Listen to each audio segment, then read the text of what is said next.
Satu tempo Rasulullah sallallahu alaihi wasallam kedatangan salah satu sahabat. Beliau matur keharibaan Rasulullah sallallahu alaihi wasallam, "Ya Rasulullah, mal ikhlas?" Apakah ikhlas itu wahai Rasulullah? Dijawab oleh Rasulullah, "Saya tidak tahu." Saya akan bertanya kepada malaikat Jibril. Begitu malaikat Jibril ditanyakan oleh Rasulullah, beliau juga menjawab, "Saya tidak tahu wahai Rasulullah. Hatta as'ala Rabbal Izzah." Saya akan bertanya dulu kepada Allah. Begitu malaikat Jibril bertanya kepada Allah, dijawab oleh Allah Subhanahu wa taala, "Ya Jibril, al-ikhlas sirrun min asrari."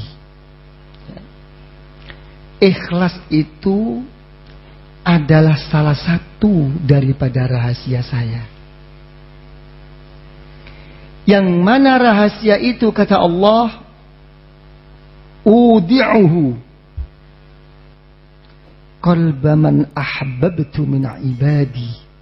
Aku letakkan di dalam hati hambaku yang aku cintai, kata Allah. Bukan yang menyintai, yang dicintai oleh Allah. Ya.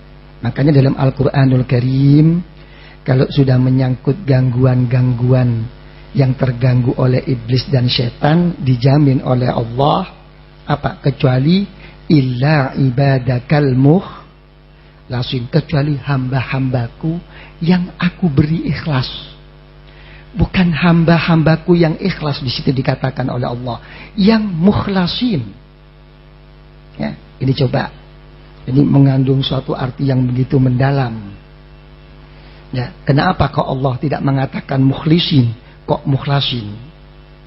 Ya, karena apa? Karena penyakit ikhlas itu, seikhlas bagaimanapun, yang banyak akan menunjukkan dirinya bahwa dirinya ikhlas. Ya, kan banyak orang yang mengatakan, "Saya begini ini karena Allah." Ya. Walaupun betul-betul karena Allah, walaupun betul-betul semata-mata demi mengikut jalan Allah, tapi masih tetap akan timbul rasa mengaku. Itu orang ikhlas. Tapi kalau orang diberi ikhlas itu lain. Nanti perbedaannya itu. Ya. Terus apa kata malaikat Jibril? Apa tanda-tanda itu semua? Wahai Allah, dijawab oleh Allah,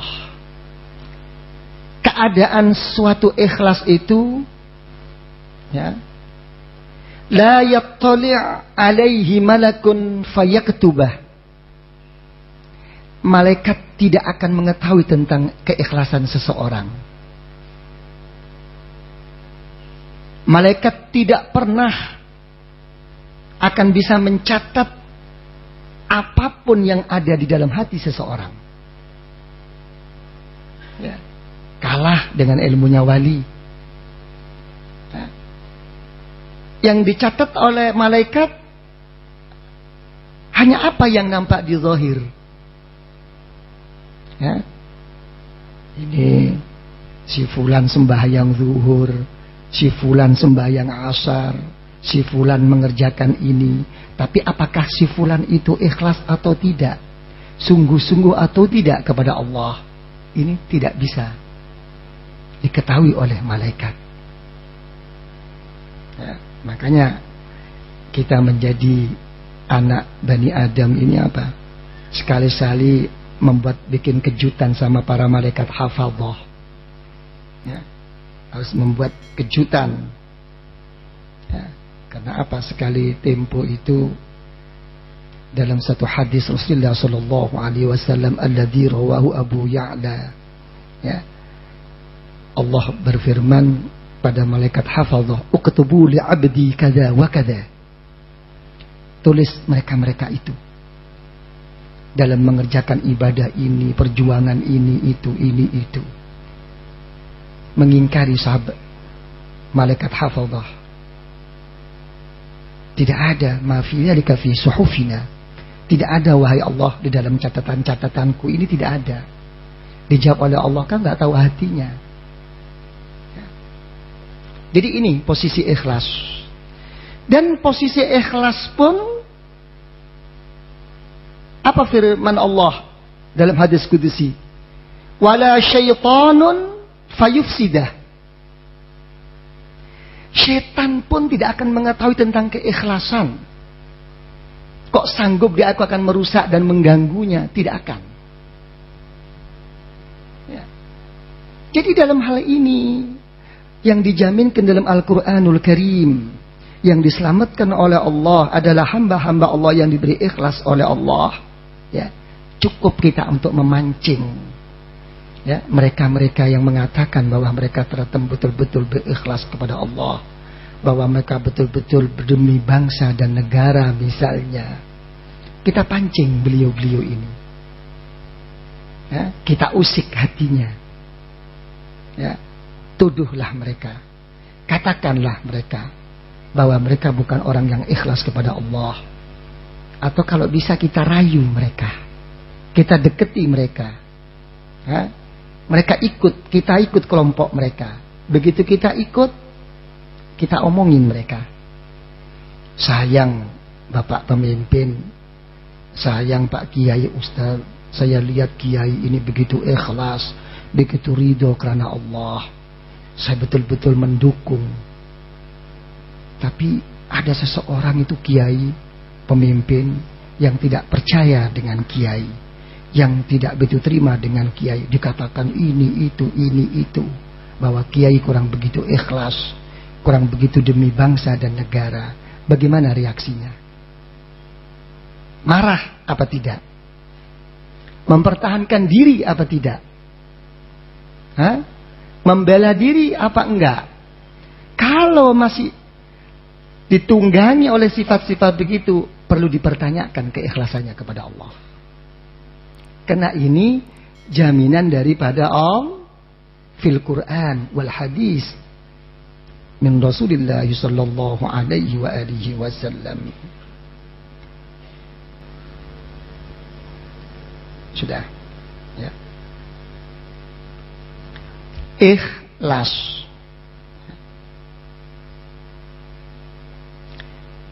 Kalau pendapat bahasa Indonesia itu ikhlas itu apa? Apa? Kira-kira Pak Sufyan apa itu ikhlas itu? Hah? Tanpa pamrih. Pamrih itu apa pamrih itu? Hah? Tanpa mau. Batas-batas kemauan yang mengganggu keikhlasan itu kira-kira kemauan apa? Pamrih apa?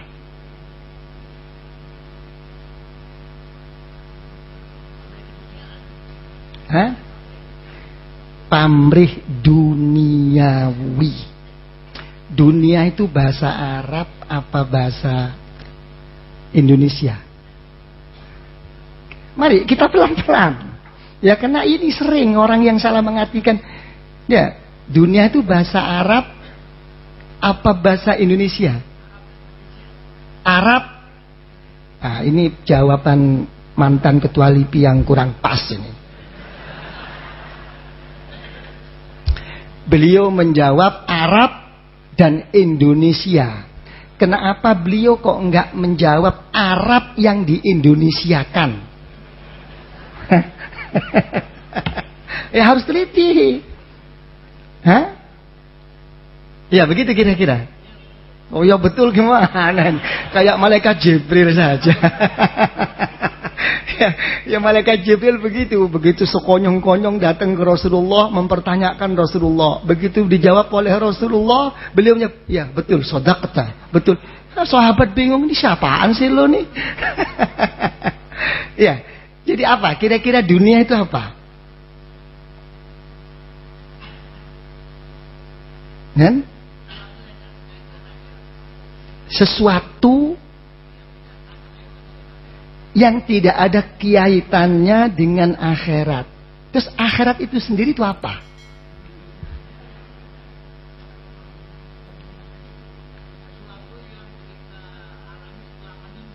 Sesuatu yang kita alami yang telah meninggal. Itu yang dinamakan suasana akhirat. Bukan akhiratnya. Ya. Jadi untuk definisi ini, ya kadang-kadang itu ada orang yang agak punya pendapat miring tentang thariqah. Kalau ada orang mengatakan, seorang ahlu thariqah mengatakan, kamu jangan ingat dunia, kamu jangan gini, besok di akhirat. Mesti orang itu akan menjawab, emangnya kalau nggak ingat dunia, suruh zikir aja, emangnya gimana? Apa nggak mati apa? Nah ini menunjukkan kedangkalan dan kebodohannya di dalam masalah thariqah. Ya, saya katakan tentang definisi dunia wal akhirah. Coba. Ya. Yang dinamakan dunia, dan akhirat, kullu ma yushghiluka 'anillah fahuwa dunya. Ya. Wa kullu ma yu'inuka 'ala Allah fahuwal ukhra. Apapun yang menghalangi, yang mendindingi, yang mengganggu kita untuk menghadap kepada Allah, itu namanya dunia. Apapun. Apakah itu berbentuk ilmu? Apakah itu berbentuk ibadah? Apakah itu berbentuk zikir? Kalau semua itu tidak bisa didudukkan pada kedudukan yang betul-betul, yang akan diterima dan diridhoi oleh Allah, fahuwa dunyan. Ya, ingat. Ya. Sebaliknya, apapun yang bisa mendorong, menolong, membantu kita untuk menghadap kepada Allah, apapun, jangan lagi yang namanya ilmu ibadah berzikir, walaupun dunianya pun, walaupun kedudukannya pun, kalau bisa mendorong ke sana, fahuwa ukhra, itu adalah akhirat. Jangan dianggap picik orang thariqah. Ya, ini semua dilarikan kepada satu hadis Rasulullah sallallahu alaihi wasallam. Beliau mengatakan, man ata'a Allah faqad dzakarah wa in qallat salatuhu wa siyamuhu wa tilawatuhu lil Qur'an. Siapapun yang dia itu taat berbakti kepada Allah, walaupun yang nampak secara zahir begitu sedikit ibadah, puasa, membaca Al-Qur'annya, dia termasuk orang yang zikir kepada Allah. Tapi sebaliknya, wa man asallah falam yadhkurhu wa fi riwayatin faqad nasiyahu wa in kathurat salatuhu wa siyamuhu wa tilawatuhu lil Qur'an. Kalau orang itu durhaka kepada Allah, walaupun kenyataannya itu berbentuk banyak ibadah, puasa, membacanya Al-Qur'an kepada Allah, tapi di situ ada sisi durhaka, maka dia termasuk orang yang lupa tidak berzikir kepada Allah. Durhaka di sini ini dalam sudut mana? Kenyataannya dia beribadah kok. Kenyataannya dia berzikir. Kenyataannya dia itu mengaji, mengajar. Dilihat di dalam sudut apa? Dia tidak takwa Allah. Lah takwa Allah dilihat dalam sudut mana? Karena dia di dalam melalui jalan takwa Allah tidak diiringi dengan husnun niyah. Lari ke sini semua. Ini yang difirmankan oleh Allah dalam Al-Quranul Karim. La yanalallaha luhumuha wala dima'uha walakin yanaluhu taqwa minkum. Pengorbananmu, darah dagingmu yang engkau korbankan tidak akan sampai kepada Allah illa bitaqwal at-taqwallah. Al-Imam Ibnu Abbas, mufassirul Quran, ya, salah satu sahabat Rasulullah Shallallahu Alaihi Wasallam mengartikan takwa itu apa? Husnun niyah. Ya, ini harus dijaga ini. Sudah dikembalikan lagi. Ya, jangan terus mengira kalau orang itu jangan dunia, jangan ini. Memang selamanya dunia ini tidak bisa apa? Bertemu dengan akhirat memang. Gitu kan, tapi bukan segala dunia, bukan dunia yang memang tidak bisa membawa kepada Allah. Ini kadang-kadang salah pengertian. Makanya dalam satu hadis Rasulullah Shallallahu Alaihi Wasallam beliau mengatakan ad-dunya matiyatul mu'min. Dunia itu adalah kendaraan seorang yang beriman kepada Allah. Yang beriman loh, bukan yang alim. Iman itu luas. Mukmin itu apa? Matiyatul mukmin itu sifat. Ya. Sifat itu apa? Ada pembuktian. Bukan sekadar ada i'tiqad dan ikrar, tidak cukup. Ya. Dalam satu hadis qudsi Rasulullah Shallallahu Alaihi Wasallam mengatakan, ya, dalam firman Allah, apa kata Allah? Ja'altul asya li ajlik. Aku jadikan dunia ini untuk kamu. Ambil. Siapa yang melarang? Orang toriko, orang sufi kok takut dunia. Silahkan. Ini aku jadikan untuk kamu. Tapi apa? Terus daripada hadis qudsi. Wa ja'altuka li ajli. Tapi aku menjadikan kamu, kata Allah, demi untuk aku. Dalam arti kata apa? Miliki dunia, kuasai dunia. Jangan sebaliknya, kamu yang dimiliki, yang dikuasai oleh dunia. Ini sesuai dengan apa? Tekanan Allah Subhanahu wa taala terhadap Nabiullah Musa ala nabiyina wa alaihi salatu wassalam. Apa kata Allah dalam Al-Quranul Karim? Wastana'tuka li nafsi. Aku jadikan engkau untuk saya, kata Allah. Oke? Ya, kalau Anda itu tidak bisa mendudukkan seperti ini, ya berarti menghapus tentang awal mula kejadian Nabi Adam sebagai khalifah fil ard. Sudah, saya kembalikan lagi. Apa tadi yang dinamakan ikhlas?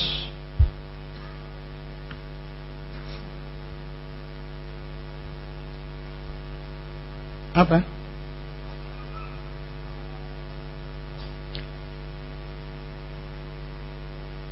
Pak Sufyan? Waduh. Dijawab oleh Pak Sufyan, husnun niyah. Baik niatnya. Niat itu ada baik, sangat baik, dan ada yang terbaik. Ya, ini kalau dikaji nanti mendalam. Sudah, secara ringkas, ya, mengikut para ulama sufiyah, ya, secara mudah, ikhlas itu tasfiyatut ta'ah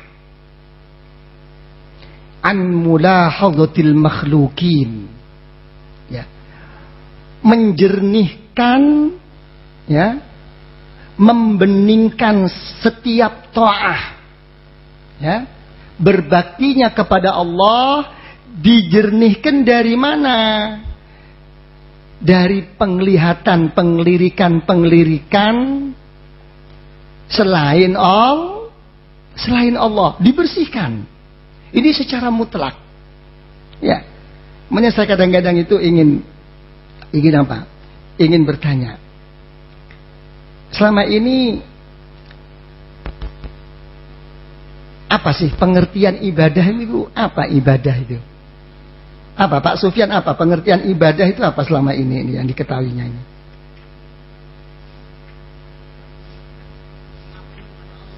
Mengabdi kepada karena apa?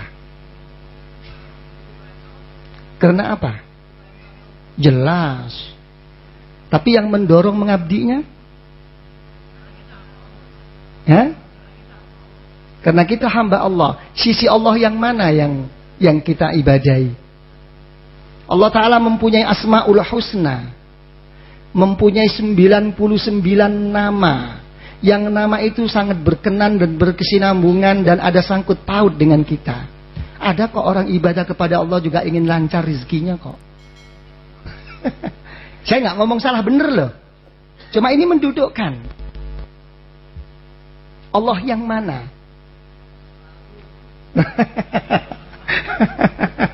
Ya. Ya. Jadi kalau pendapat secara umum yang dinamakan ibadah itu begini. Fi'lul mukallaf. Ya. Ala khilafi nafsihi, ala khilafi hawa nafsihi, ta'ziman li rabbi. Ya. Yang dinamakan ibadah itu perbuatan, ya, orang mukallaf, baligh akil, ya, yang mana di dalam perbuatan itu apa? Tidak mengikuti kemauan hawa nafsunya, hanya semata-mata untuk mengagungkan Allah. Jadi kira-kira sesuai nggak dengan apa? Dengan pengertian ikhlas tadi? Menjernihkan, membersihkan taatnya jauh daripada penglihatan, penglirikan selain Allah. Sudah. Ya.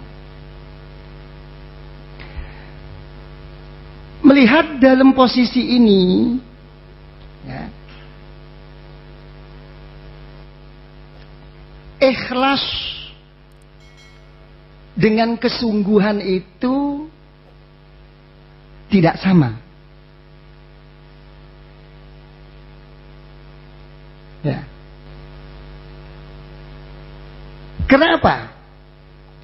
Kalau ikhlas itu di dalam ibadah, di dalam berjuang harus bersih dari penglihatan seseorang. Tapi kalau kesungguhan itu menjaga di dalam ibadah dan perjuangannya untuk tunduk mengikuti kemauan hawa nafsu, walaupun benar. Itu bedanya. Ya. Paham kira-kira? Paham Pak Arifin? Paham kira-kira? Hah? Ya. Mau dicontohkan? Ya. Contoh. Ya. Ikhlas itu, ya, hanya untuk menghindari pengakuan, apalagi untuk pengkeranaan keselain Allah. Ya kan ya? Satu. Ya.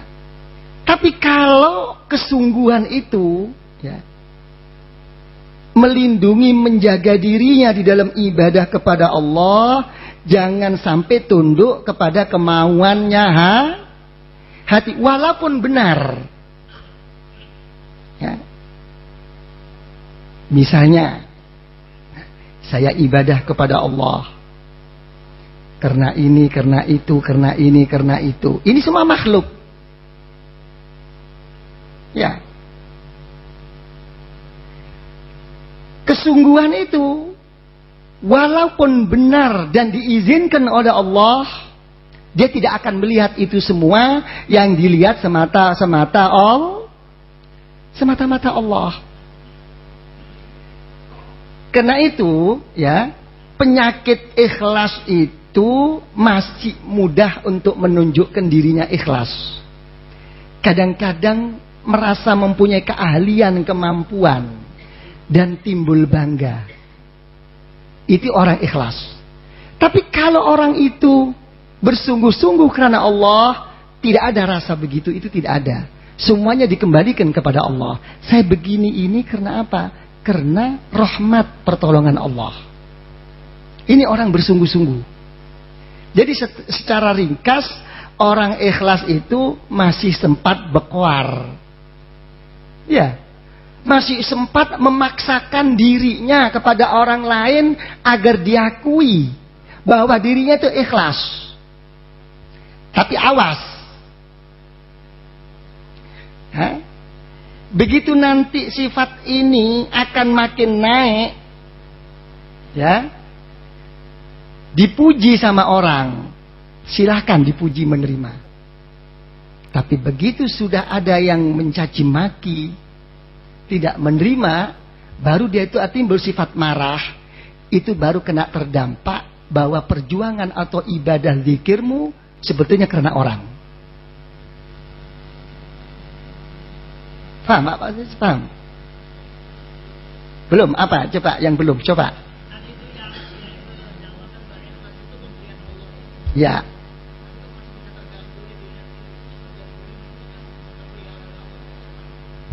Ini ada satu pertanyaan. Tadi Kiai ngomong bahwa ikhlas itu pemberian dari Allah. Ya, kenapa kok sekarang ini kok bisa terganggu? Justru di sini ukurannya. Anda itu sebagai orang yang diberi ikhlas oleh Allah, apakah Anda sebagai orang yang mengaku-ngaku ikhlas? Itu ukurannya. Dan itu baru ketahuan bahwa kamu tuh betul ikhlas atau enggak. Ya. Sudah paham?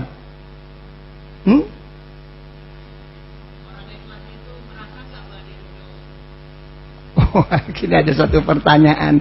Orang ikhlas itu merasa enggak bahwa itu diberi Allah? Semuanya itu dari Allah. Khairihi wa syarrihi minallah. Tapi untuk kebaikan itu jadi baik, dan untuk keburukan itu memang terbimbing sebagai ujian, itu hanya suatu landasan aja menuju ke baik, dirinya sendiri yang bisa mengukur. Jangan dipusatkan ke sana, memang semuanya dari sana. Tapi kita yang tahu tanda-tanda itu sendiri. Jadi ini yang dinamakan pengajian thoriqah tasawuf ini, pengajian introspeksi diri. Kita nggak bisa menuduh, cuman Anda yang bisa menjawab sendiri. Tapi Anda tidak akan bisa berbohong. Gerak hati, intubdu autuhfu yuhasib kumbihillah, akan dihisab kau kelak oleh Allah. Terserah. Bersilat lidah silahkan, ya, bermacam-macam ngomong monggo, tapi al-khatrah. Makanya di dalam pendapat orang thoriqah itu mengatakan awaluz dzambi al-khatrah, kama anna awalus sail al-qatrah. Awal daripada dosa itu adalah gerak hati yang di dalam. Seperti halnya awal daripada timbulnya kebanjiran adalah karena rintik-rintik hujan. Nah, siapa yang bisa bohongin sini bisa? Gak bisa. Sudah? Jadi, ya, antara ikhlas dan kesungguhan itu, ya, antara ikhlas dan kesungguhan itu saling membutuhkan. Ikhlas untuk menghilangkan riya, kesungguhan itu untuk menepis suatu rasa sombong dan Yang disombongkan, yang dibanggakan tuh apanya?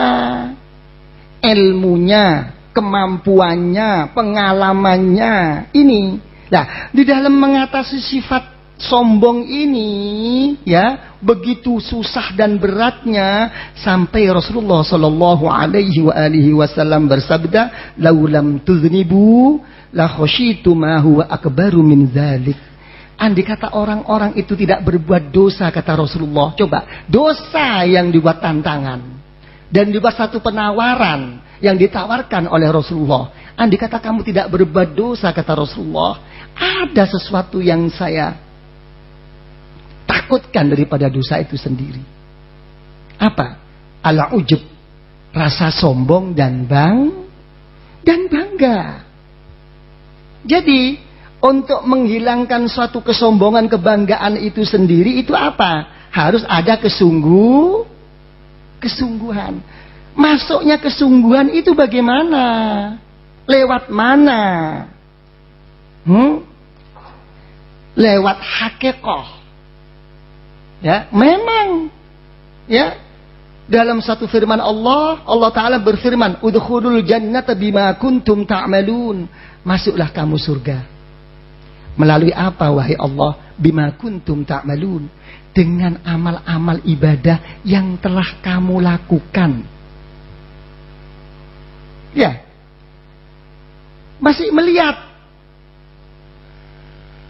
bahwa dirinya mempunyai ibadah, mempunyai kemampuan. Dengan kemampuan akan masuk itu. Kelas yang harus kita lalui dalam makom ikhlas. Tapi begitu kita untuk menjadi hamba Allah yang sungguh, hanya semata-mata menjadi hamba Allah, lihat dalam satu hadis sahih. Rasulullah Shallallahu Alaihi Wasallam bersabda, "La yadkhula ahadukumul jannata bi'amal." Siapapun tidak akan masuk surga dengan amal ibadah, zikir, perjuangannya, kata Rasulullah. Qalu wala anta ya Rasulullah. Apakah engkau juga begitu wahai Rasulullah? Wala ana, walaupun saya. Terus kalau Anda itu masuk surga itu bagaimana wahai Rasulullah? Dijawab oleh Rasulullah, illa ayatawammadani Allahu birahmati. Karena saya sendiri itu berkat rahmat pertolongan Allah kalau saya masuk surga. Lah ibadah kamu? Apa artinya ibadah saya? Apa artinya zikir perjuangan saya kalau hakikatnya tidak dapat rahmat dari Allah? Apakah bisa sembahyang? Apakah bisa mengerjakan apapun kalau nggak dapat rahmatnya Allah? Terserah. Anda mau kemana sekarang? Mau surga? Apa mau yang punya surga? Monggo, dua-duanya bener kok. Cuman kelas. Anda mau kelas 1 apa kelas 2?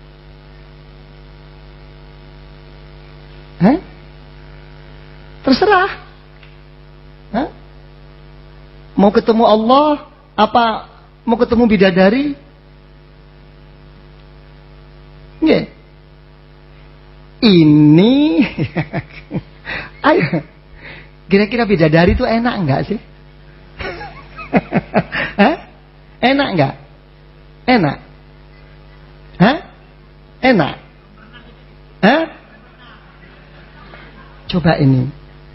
Ini jawaban dari Pak Sufyan Sauri. Saya tanyakan, enakkah bidadari itu? Dijawab belum pernah katanya.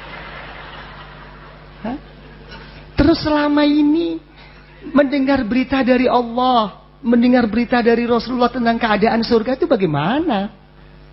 Oh, hanya cerita. Oh, secara manusianya, secara iktikad yang saya tanyakan iktikad, kira-kira enak enggak? Oh, enak katanya.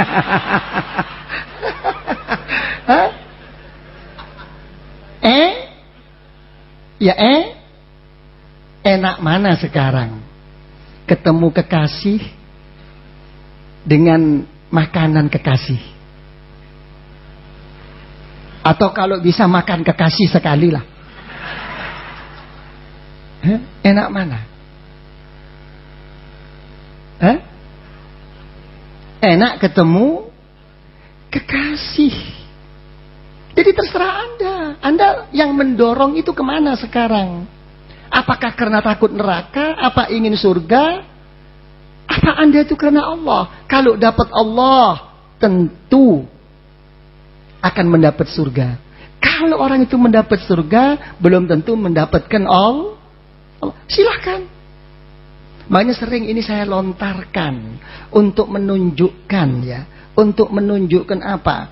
Bahwa kelak di sisi Allah itu ada satu tingkatan-tingkatan agar tidak menafikan apa tasawuf itu, apa thariqah, apa hakikah. Mari kita kaji secara akal. Coba. Terus ini kemana nih kalau begitu? Mau surga apa mau yang punya surga? Hah?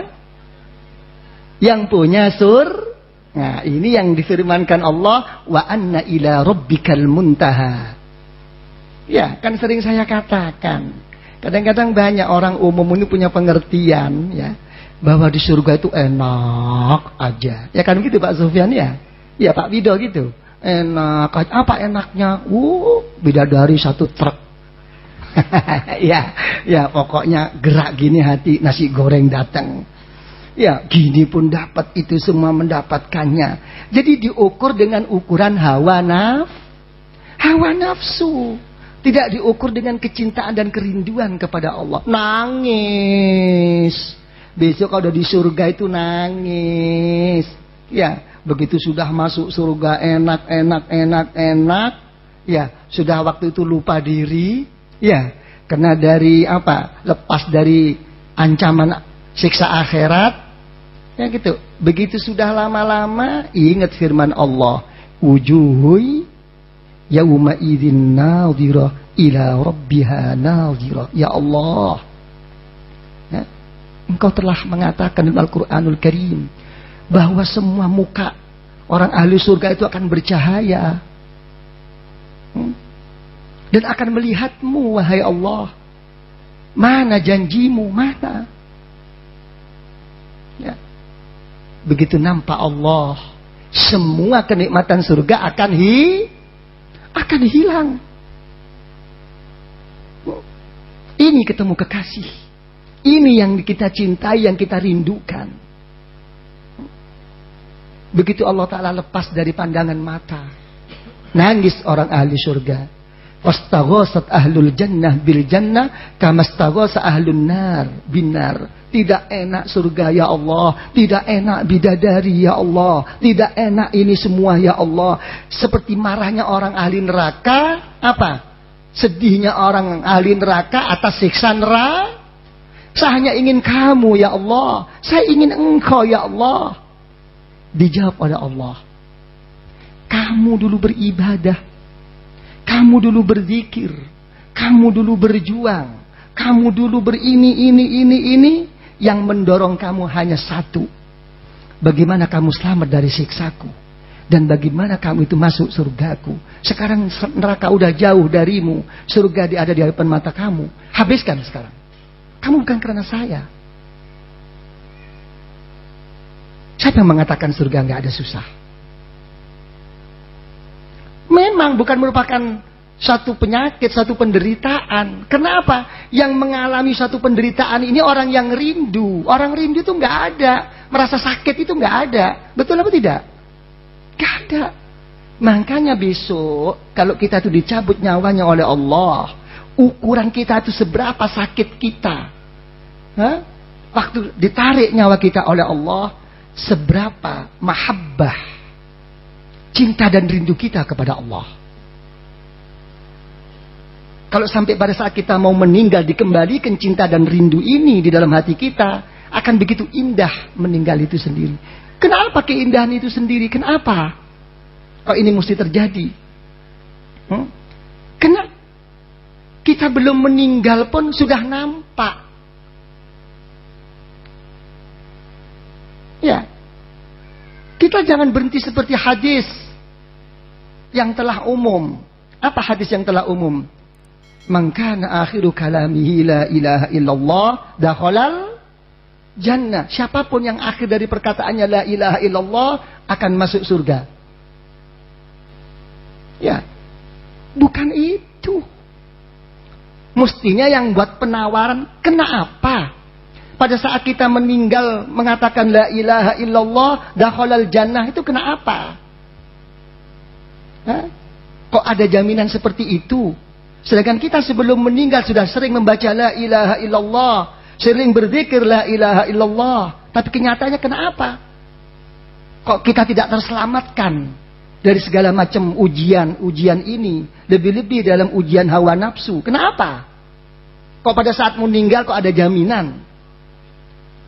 Kita kembalikan kepada diri kita. Apa kita selama ini berzikir kepada Allah? Apa hanya membaca zikir? Ya.